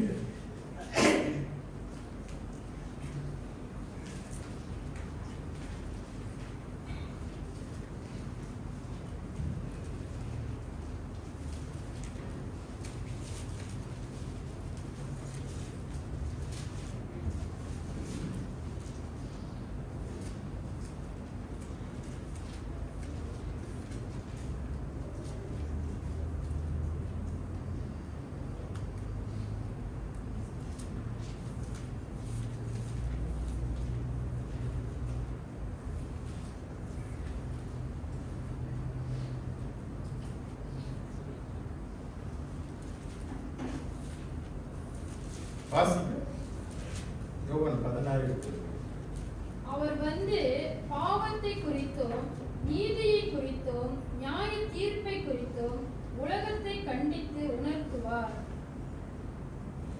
இந்த வசனம் நமக்குள்ள பதியும் பொழுதுதான் நம்மளுடைய நியாய தீர்ப்பும் பரிசுத்தத்தை குறித்தும் பாவத்தை குறித்தும் வெளிப்பாடு இருக்கு. இந்த வசனம் உள்ள ஊடுருவிக்கு பாயிலன்னா இந்த பாவத்தை குறித்தான பயம் நமக்கு இருக்காது, அநியாயத்தை குறித்து நமக்கு பயம் இருக்காது, பரிசுத்தத்தை குறித்து அந்த பயம் நமக்கு இருக்காது. இந்த வசனம் நமக்குள்ள வரும்பொழுதுதான் அதனுடைய வெளிப்பாடு நீங்களும் நானும் இன்றைக்கு கர்த்தருக்கு பயந்து நடங்க என்று சொல்லுகின்ற பட்சத்துல கர்த்தரோட வார்த்தையே நமக்குள்ள இல்லைன்னா எப்படிங்க நம்ம வந்து கர்த்தருக்கு பயந்து நடக்கிறது? இல்ல, கர்த்தருக்கு பயந்து நடக்கிறதுனா என்ன? கர்த்தரோட வார்த்தைக்கு நீங்களும் நானும் கீழ்ப்படியும். இரண்டாவது. மூன்றாவது, இந்த விதையை வந்து நீங்க பார்த்தீங்கன்னா அந்த ஏர்லி ஸ்டேஜ்ல அதனுடைய வளர்ச்சியை வந்து யாருமே பார்க்க முடியாது. இந்த விதையை வந்து விதைச்ச பிறகு சில காலங்கள் பிறகுதான் அதனுடைய உயிரை வந்து நீங்க பார்க்க முடியும். இன்னைக்கு காலையில விதைச்சிட்டு சாயந்தரம் கத்தி எடுத்துக்கிட்டு நம்ம வந்து ரெடியா நின்று அறுக்கிறதுக்கு இல்ல. மேபி இந்த தௌகிய செடி நீங்க போட்டீங்கன்னா, அது நான் போட்டு பழகல, எனக்கு தெரியாது, ஏறத்தாழ 1 வீக்ல தௌகிய வந்துடும். இல்ல இல்ல மற்ற செடியெல்லாம் இன்னைக்கு போட்டு நாளைக்கு அறுக்கிற மாதிரி இருந்துச்சுன்னா இவ்வளவு நல்லது. இல்ல, இப்ப காலையில யோசிக்கிறோம், ஹஸ்பண்ட் சொல்றாரு ராத்திரி கம்போங் சமயமா, அப்ப காலையில வைஃப் வந்து கம்போங் விதை போடுறாங்க, போட்டு ராத்திரி அறுக்கிறாங்க. பீட்டர் ரொம்ப சிரிக்கிறாரு, அந்த மாதிரி இருந்தா நல்லது அப்படின்னு. இல்ல, இந்த விதையை விதிக்கும் போது அதனுடைய வளர்ச்சி நீங்க வந்து உடனே பார்க்க முடியாது. கர்த்தருடைய வார்த்தை, அதனால்தான் ஒவ்வொரு வாரமும் நம்ம வந்து பிரசங்கம் பண்ண வேண்டிய அவசியமா இருக்குல்ல. மாசத்துக்கு ஒரு தடவை முதல் வாரம் பாஸ்டர் பேசிட்டு அதுக்கு மறு 3-4 வாரமும் வெறும் ஈட்டிங் ஃபெலோஷிப் அப்படி பண்ணிட்டு போனா நல்லாதான் இருக்கும். ஒவ்வொரு வாரமும் ஒவ்வொரு நாட்களும் கர்த்தருடைய வார்த்தை நமக்கு போதிக்கப்பட வேண்டும். அந்த ப்ரோசஸ் ஒவ்வொரு நாளும் மாறுகின்றதை நம்ம வந்து பார்க்கணும்.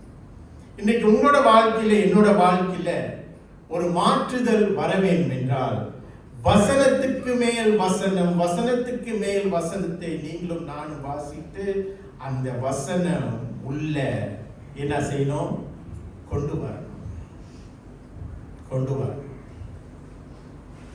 சண்டே 9 மணியிலிருந்து 10:30 மணி வரையும் வேத மாத்திரம் திறக்கப்பட்டு மற்ற எல்லா காலங்களிலும் வேதம் அடைக்கப்பட்டு பாதுகாக்கப்பட்டு பத்திரமாய் பொக்கிஷத்தை மாறி மூடி. எத்தனை பேரோட வாழ்க்கையில அப்படின்னு இருக்குது? இல்ல, இந்த பிரசங்கம் நான் பண்றேன்னா எனக்கு சேர்த்துதாங்க. ஏன்னா வந்து நான் சொல்றேன், இந்த வேதத்தை நம்ம ஒவ்வொரு நாளும் திறக்கலன்னா ஆரம்பத்துல சொன்ன மாதிரி we are just simply avoid Christ in our life.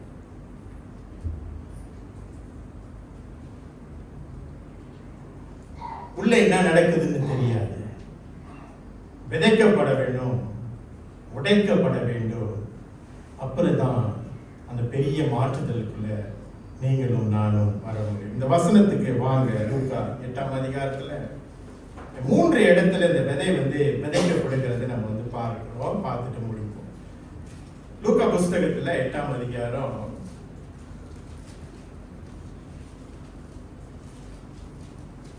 13வது வசனத்துல கற்கள் அருகில் கல்லுல போய் விதைய போட்டா என்ன ஆகும்? ஒண்ணும் வராது. அப்ப நம்மளுடைய இருதயம் வந்து கல்லா இருந்துச்சுன்னா, கடினமா இருந்துச்சுன்னா கர்த்தருடைய வார்த்தையை அங்க செயல்படுத்த முடியாது. ஏன்னா நம்ம தான் அதை ஏற்றுக்கொள்ள மாட்டேங்கிறோம், கடினப்படுத்திக் கொள்ளுகிறோம். கர்த்தரோட வார்த்தை வந்தாலே கடினப்படுத்திக்கிறோம். இல்ல, கடவுள் பூட்டை வச்சு திறக்கிறாரு, ஆனா நம்மளாம் என்ன செய்யறோம்? பூட்டு எல்லாம் இப்ப பாய்க்கிறது இல்ல. காட் வந்து அவர் ஓல்டு. நம்மளாம் என்ன செய்யறோம்? என்னது, நம்மளாம் ஓத்தோ கேட் போட்டோம்.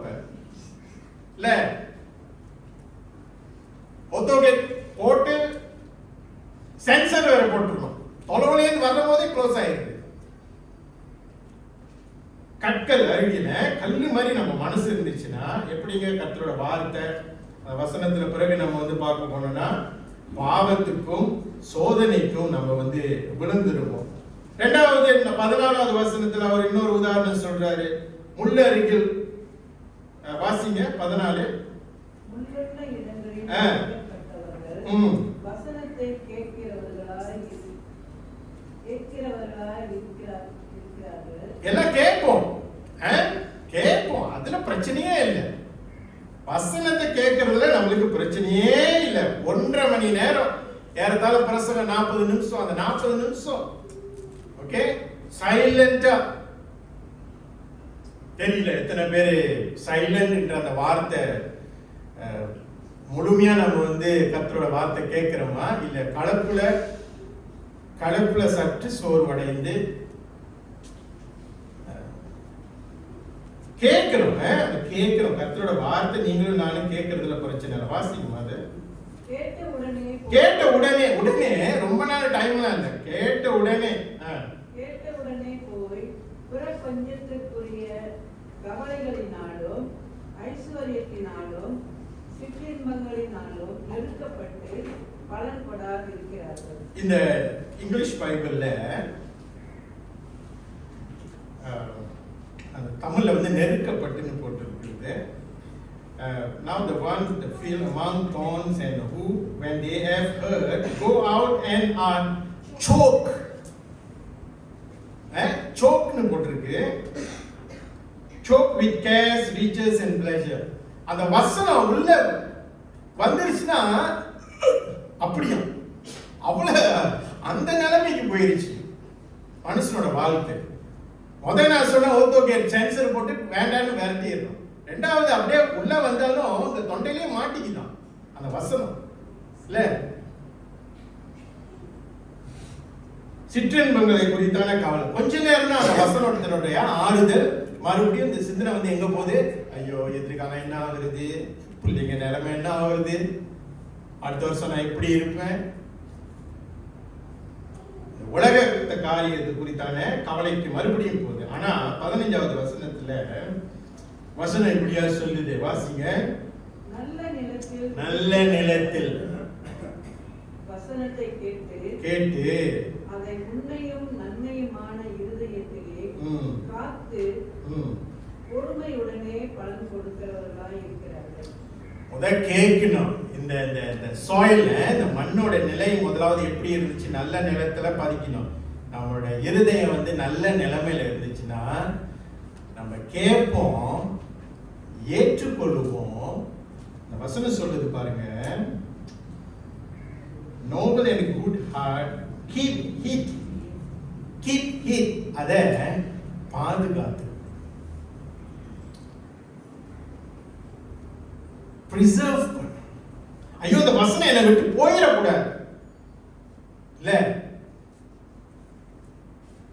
நான் மறுபடியும் சொல்றேன்,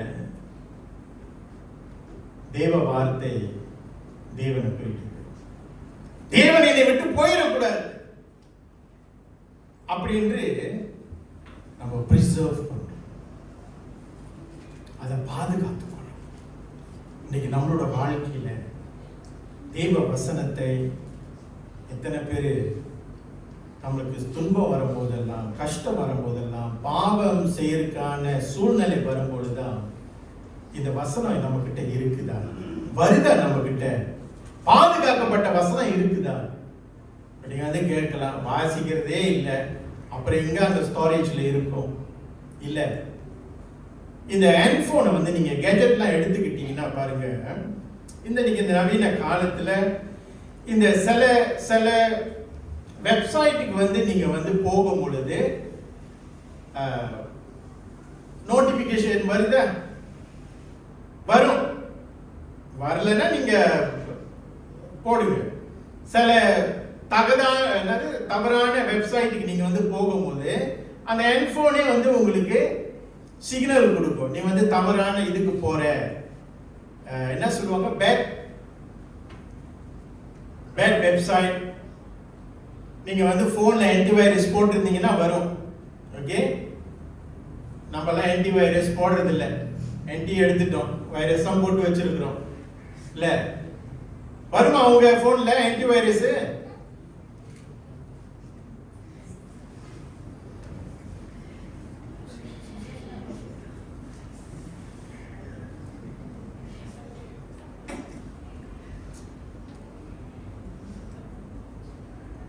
வசனம் பாதுகாக்கப்படும். வசனம் தான் உங்களையும் என்னையும் விடுவிக்கும். இந்த வசனம் நமக்குள்ள இல்லைன்னா பலவிதமான சோதனைக்கும் அழுத்தத்துக்கும் பாவங்களுக்கும் நீங்களும் நானும் அடிமையாக போய்விடுவோம். நமக்கு ஒரு தேவை இருக்கும் பொழுது டக்குன்னு வருதா வசனம்? வருதா? என்ன வசனம் வருது? எனக்கு ஒத்தாசை வரும், பருவதலும் கிளியராக என் கண்களை எடுத்து பார்க்கணும். ரொம்ப பாரமா இருக்கு வாழ்க்கை. வருதா வசனம்? வருத்தப்பட்டு பாரம் சுமக்கின்றவர்களே என்னிடத்தில் வாருங்கள் வருது. அப்புறம் வேற என்ன வருது? சந்தோஷமா இருக்கிற நேரத்தில் எல்லாவற்றுக்கும் எல்லா நேரத்திலையும் ஆண்டவரை ஸ்தோத்திரி வருத வசனம். அதே மாதிரி எல்லா சூழ்நிலைகளிலும் ஆண்டவரோட வசனம் நமக்கு உதவியாக இருக்கும். இப்போ நீங்க சொல்ற வசனம் ஒன்றுமே வரமாட்டேங்குது. இந்த ப்ரே மீட்டிங்ல பாத்தீங்கன்னா ரோமர் 1:17 மனப்பாடம் பாஸ்டர் அதே தான் சொல்லிட்டு இருக்கிறாரு. அதுவும் சில சமயத்துல வாரம் வாரம் திக்குமுக்கி தடுமாறுறோமா இல்லையா? என்னெல்லாம் கேட்டீங்கன்னா நான் சொல்லவே மாட்டேன். ரோமர் 1:17 விசுவாசத்தினால் நீதிமான் பிழைப்பான் என்று எழுதியிருக்கிறபடியே விசுவாசத்தினால் உண்டாகும் தேவ நீதி அந்த விசுவாசத்துக்கு என்று தெரியுது. ஆனா அந்த நேரத்துல வரும்போது ஏன் தடுமாறுதுன்னு தெரியல. எனக்கு தெரிஞ்சு 1 வருஷத்துக்கு மேலேயாச்சு அதே வசனம் தான் கொடுத்துட்டு இருக்கிறாரு. ஏன்? நம்ம அந்த வசனத்துல சரியா சொல்ற வரையும் நினைக்கிற அவர் இன்னும் கொடுத்துக்கிட்டே இருப்பாரு. அடுத்த வாரமும் அதே தான் கொடுத்துருக்கிறாரு. பிரியமானவர்களே, இறுதியாக நான் ஒரே ஒரு காரியம் நான் சொல்லி முடிக்கிறேன். ஆரம்பத்துல நான் சொல்லிட்டேன், மறுபடியும் உங்களுக்கு நான் சொல்றேன். இந்த யோவான் 1:1 எடுங்க. யோவான் 1:1 இது ரொம்ப ஒரு சீரியஸான ஒரு காரியம். இன்னைக்கு நம்ம நிறைய தேவ பிள்ளைகள் கிறிஸ்டியன் என்ற பேரில் நம்ம இன்னைக்கு இந்த வார்த்தையை தவறாக புரிஞ்சு கொண்டு நாம் நடந்து கொண்டு நம்மளுடைய கிறிஸ்துவ ஜீவியத்தை நம்ம நடத்தி கொண்டு வரணும். எடுத்துட்டீங்களா? எல்லாரும் பைபிள் வச்சிருக்கிறவங்க எல்லாரும் யோவான் 1:1 எடுங்க. கர்த்தருடைய வார்த்தையை படிக்கிறதுக்கு நீங்களும் நானும் பாக்கியம் பெற்றவர்கள் இல்ல. இந்த தேவனுடைய காதல் கடிதத்தை வாசிக்க எல்லாருக்கும் அந்த வாய்ப்பு கிடைக்கல. இன்னைக்கு சில பேருக்கு படிக்க தெரியாது, வாசிக்க தெரியாது. ஆனா நீங்களும் நானும் வாசிக்க தெரிஞ்சா ஓகே, நீங்க கடவுளுடைய காதல் கடிதத்தை நீங்க வச்சிருக்கீங்க. காதல் கடிதம் என்ன ஊருக்கே அனுப்புவாங்களா? சொல்லுங்க. ஊருக்கே அனுப்புற ஒரு விஷயம் இல்ல. மணவாளன் யாரை நேசிக்கிறாரோ அந்த மணவாட்டியாகி நீங்களும் சபையாகி நீங்களும் நானும் கடவுள் நம்மளுக்கு கொடுத்திருக்கிறார். எடுத்தவங்க எல்லாரும் வாசிப்போம். தமிழ்ல, இங்கிலீஷ்ல, மலையாளத்துல, கர்நாடகத்துல, எதுல நீங்க எந்த பைபிள் வச்சிருக்கீங்களோ எல்லாரும் வாசிப்போம். நிறுத்தி நானா தேக்க போறேன்னு ஒருவர்னு வாசிக்கிறேன். எல்லாரும் யோவான் 1:1 மெதுவா நிறுத்தி வாசிங்க. ஓகே, வாசிங்க.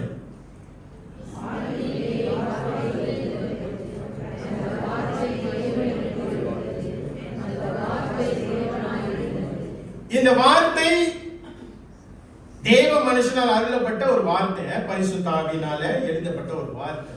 அப்பனா இது இந்த வார்த்தை ஆதியிலேருந்து இல்லைன்னு இல்லை. இந்த ஆதி வார்த்தை, இந்த வார்த்தை in the beginning was the word. இந்த வார்த்தை உலகம் சிருஷ்டிக்கு முன்பதாகவே இந்த வார்த்தையாகிய இயேசு கிறிஸ்து ஆதியிலே வார்த்தை இருந்தது. அந்த வார்த்தை தேவனிடத்தில் இருந்தது. எங்க இருந்தது? தேவனிடத்தில் இருந்தது. அப்ப இந்த வார்த்தை இன்னைக்கு நம்ம வாசிக்கின்ற எல்லா வார்த்தையும் தேவனுடைய வார்த்தை. அந்த வார்த்தை ஆதியிலே இருந்துச்சு. அந்த வார்த்தை தேவனிடத்துல இருந்துச்சு. இப்ப அந்த 3வது பகுதிக்கு வாங்க, வாசிக்கலாம். இதை நீங்க எப்படி புரிஞ்சுக்கிறீங்க? This is God. சரியா நான் சொல்றேன்னா? இந்த வார்த்தை தேவனா இருக்கு.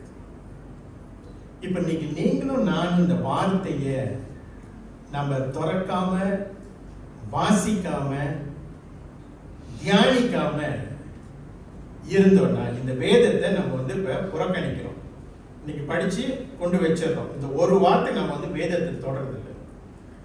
ஓகே, தொடர்றதில்லைன்னு வச்சுக்கோங்க. ஆனா நம்மளோட அன்றாட வாழ்க்கையில இயேசு என்னோடு இருக்கிறார், தேவன் என்னோடு இருக்கிறார் என்று சொல்வதில் சரியா வருமா? சிந்திச்சு பாருங்க. இந்த வார்த்தையாகிய தேவனை நம்ம வந்து ஏற்றுக்கொள்ள முடியல. ஆனா இந்த பக்கம் நம்ம வந்து என்ன சொல்றோம்? இயேசு என்னோடு இருக்கிறார், இயேசு என்னோட பயணம் செய்யறாரு. ஆனா அந்த இயேசு ஆகிய அந்த வார்த்தை என்ன செய்து வீட்டுல நீங்களே தான் சொல்றீங்க, தூங்குது.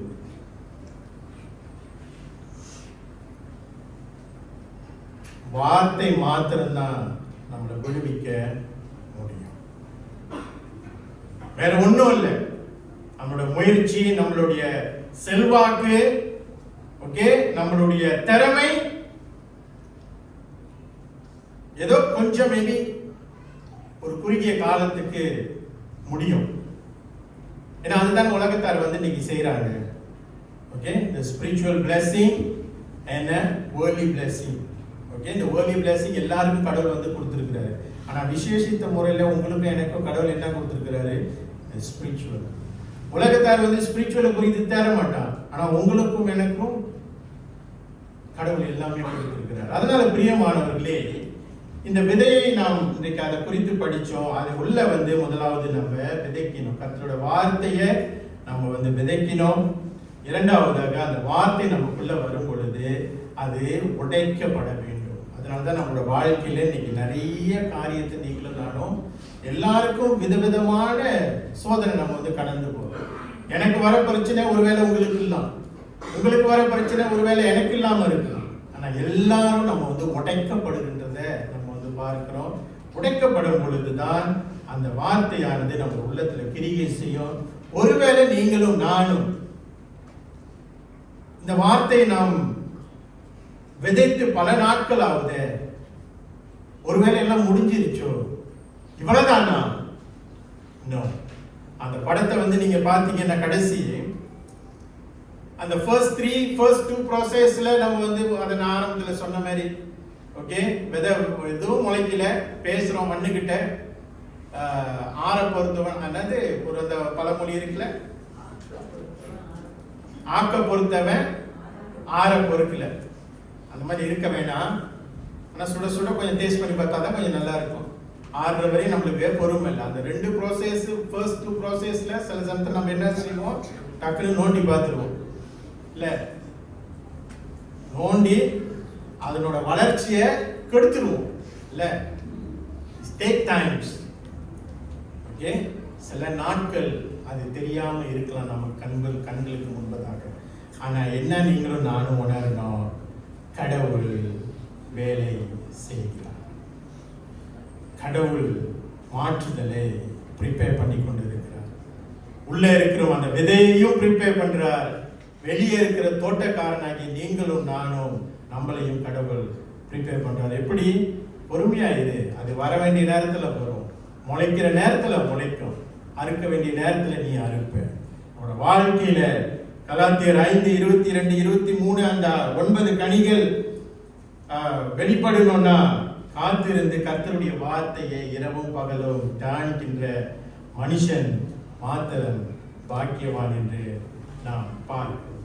எழுந்து நின்று ஜெபம் செய்வோம்.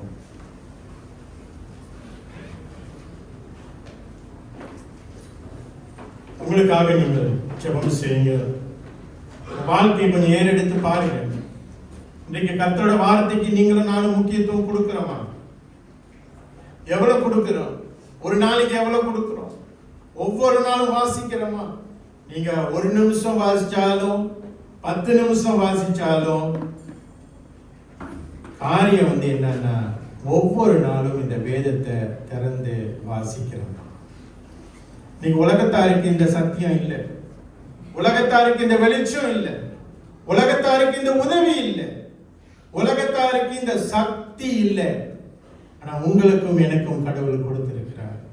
இந்த வசனம் சக்தி வாய்ந்தது. ஒரு கத்தி எடுத்துக்கிட்டீங்கன்னா 2 பக்கமும் வெட்டும். ஒருவேளை நம்மளுக்கு அதுக்கு கஷ்டமா இருக்கலாம். கர்த்தரோட வார்த்தை நம்ம படிக்கும் போது கர்த்தர் நம்மளை சிட்சிக்கிறார். சோர்ந்து போன நேரத்துல நம்ம கர்த்தருடைய வசனத்தை வாசிக்கும் பொழுது அது இன்னும் நம்மளை காயப்படுத்தலாம். ஆனா மறந்துட வேணாம், அதே வசனம் உங்களையும் என்னையும் சிட்சித்து ஒரு மேன்மையான வாழ்க்கைக்கு கொண்டு வரும். பிரியமானவர்களே, ஆண்டவருடைய வசனத்தை ஏற்றுக்கொள்ளாதவர்கள் நாம் இன்டைரக்ட்லி வார்த்தையாகிய தேவனையே நாம் புறக்கணிக்கிறோம் என்று அர்த்தமாகும். ஆண்டவரே, தயவாய் எங்களை மன்னிங்க. ஆண்டவரே, உடைய வார்த்தை எங்களை புடமிட வேண்டும். காதில் கேட்பது மாத்திரமல்ல, எங்களுடைய இருதயத்தில் அந்த வசனங்கள் பாய ஆண்டவரே, ஊடுருவி வேலை ஊடுருவி ஆண்டவரே கர்த்தருடைய மகிமையை நாங்கள் பார்க்கும்படி வசனமானதுக்கு நாங்கள் முக்கியத்துவம் கொடுக்க நீங்க கிருபை செய்யுங்க. வழி நடத்துங்க ஆண்டவரே. இயேசுவின் நாமத்தில் ஜெபிக்கிறோம் பிதாவே. ஆமென். இறுதி பாடலுக்கு நாம் கடந்து செல்வோம்.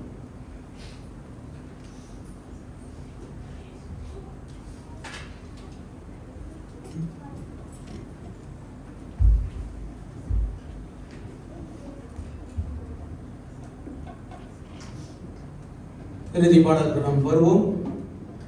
ஒரு வார்த்தை சொல்லும் கர்த்தாவே என்ற பாடலை நாம் பாடுவோம். இந்த பாடலுக்கு பிறகு ஆசீர்வாதத்தை நம் சபையின் எல்லோரும் நம்மளுக்கு வழங்குவார்.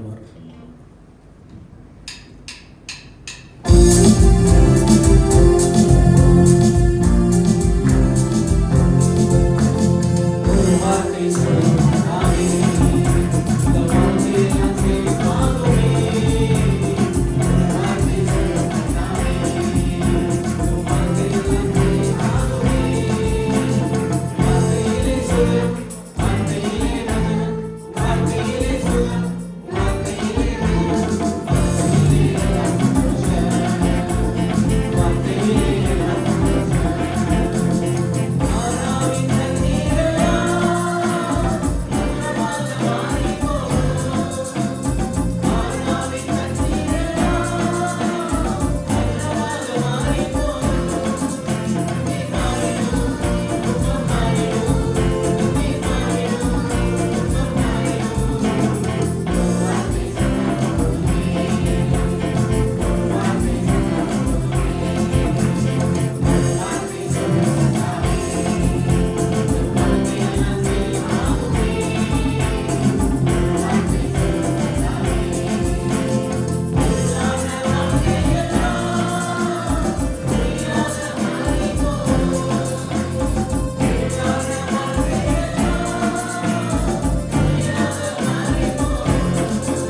நீர் ஒரு வார்த்தை சொல்லும், அந்த வார்த்தையை கேட்க நாங்கள் ஆயத்தமாக, எப்பொழுதும் ஆயத்தமுள்ளவர்களாக இருக்க எங்களை நீர் நடத்த நாங்கள் வளர்ச்சி செய்கிறோம். எங்களோடு நீர் இடைப்படும் ஆண்டவரே, எங்களை நடத்தும். இயேசுவின் நாமத்தில் கேள்வி ஆசீர்வாதத்தை பெற்றுக்கொள்வோம். கர்த்தர் உன்னை ஆசீர்வதித்து உன்னை காக்க கடவர். கர்த்தர் தம்முடைய முகத்தை உன்மேல் பிரகாசிக்க பண்ணி உன்மேல் கிருபையாய் இருக்க கடவர். கர்த்தர் தம்முடைய முகத்தை உன்மேல் பிரசன்னமாக்கி உனக்கு சமாதானம் கட்டளையிட கடவர். ஆமென்.